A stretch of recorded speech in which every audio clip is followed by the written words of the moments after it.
All right, so first off, 6 minutes is way too short of amount of time, so we're going to go real fast here. My name is Mackenzie Schutz. I'm with Eagle and Crane Coffee Company. We do delicious coffee on a direct trade basis and deliver it right to the consumer via subscriptions. I could stand up here and say that we deliver the best coffee in the entire world, and I think it's true, but it's not about the coffee, and you know that. Real quick from Mohammed Yunus. He's the founder of microfinance and has probably done more to help those that are in poverty around the world than anyone else in history, probably. He says poverty does not belong in civilized human society. Its proper place is in a museum, and that's where it will be. I believe wholeheartedly that not only can poverty be eliminated in my generation, but it will, and it's going to be through social impacting businesses. Okay, so ever since I can remember, 5 years old, I wanted to be this guy, Lieutenant Pete Mitchell from Maverick, from Top Gun. I watched this movie probably every single day, and my entire life was set to become a fighter pilot since I was 5, no joke. And then when I was 11, I read this book. Anybody recognize this one? Yeah. So this changed my thought process on what money is and how it can be used and how it should be used, not just for yourself, but for your family and your community. As I approached high school, this is my best Maverick face. I almost got my pilot's license and nearly got into the Naval Academy, almost the Air Force Academy, did not. Didn't know what to do after that, so I figured real estate was a good choice. This is me, 19 years old, as a little itty-bitty baby realtor. If that doesn't say, trust me with your house, I don't know what does. Same year, 2011, I went to Haiti. And this was the first time that I saw true injustice. The most incredible amount of poverty and just overall just oppression and depression in this world. And my heart broke for these orphans that I was there with. The amount of corruption that exists in developing nations is shocking and it's staggering, and it should not exist. Did real estate for 4 more years, went to Bible school, learned how to be Jesus. Shaved my face, graduated, realized that was probably a mistake. Sold products directly, cookware, some high expensive knives, things like that. Went to Uganda and started a coffee company. So how did that happen? Just so you know, here's Uganda. It's at the headwaters of the Nile, right in the middle of Africa. Africa, by the way, is huge. You can fit the United States, China, India, Europe, Japan, everything inside the landmass of Africa. It is not a country, it's a continent. It is ginormous. Uganda itself is about the same size as Colorado, but it has 8 times as many people. So there's 40 million people that live in Uganda. Half of them are 16 and younger, and they have not yet started having kids, all right? They are set to explode with population, and the thing is that they can handle it. This is the most fertile place I've ever seen. There's literally 2 growing seasons. I didn't find anyone that's starving, although there are places in the north, near Sudan, Congo.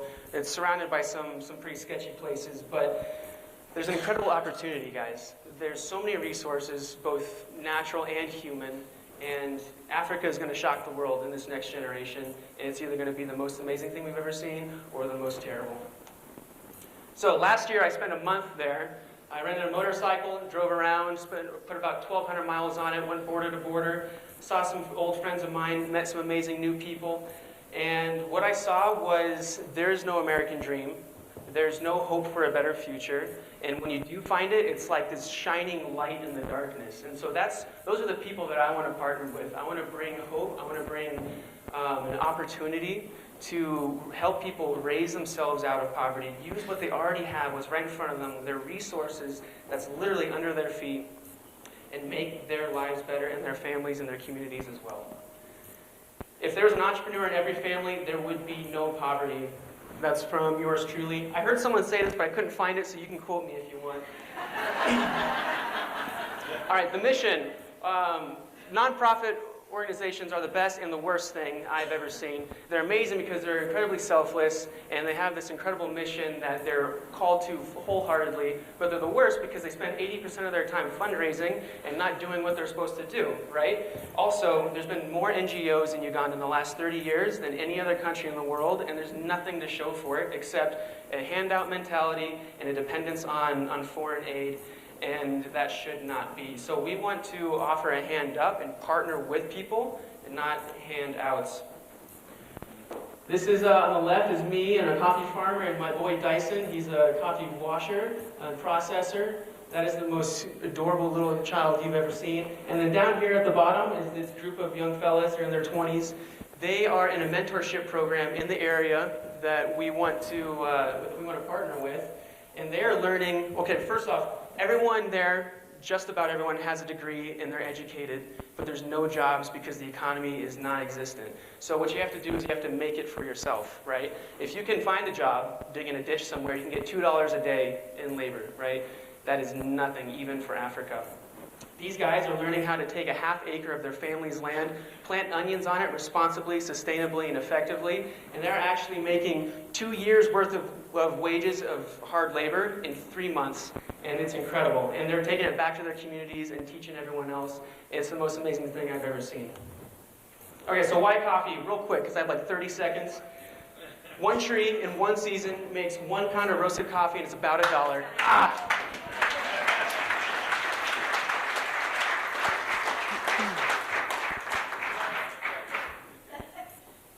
You gotta speak talk next time. Why coffee, Mackenzie? I'm so glad you asked, James. It's twofold. Only the richest countries in the world drink coffee, and only the poorest countries can actually produce it and grow it. It's one of the most amazing vehicles to impart change in a place without having to change any daily habit.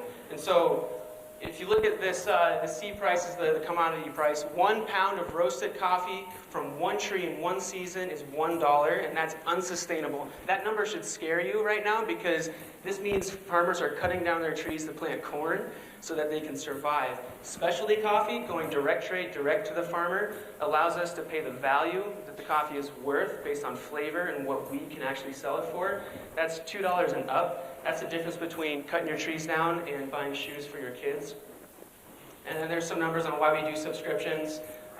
There's a huge market for it.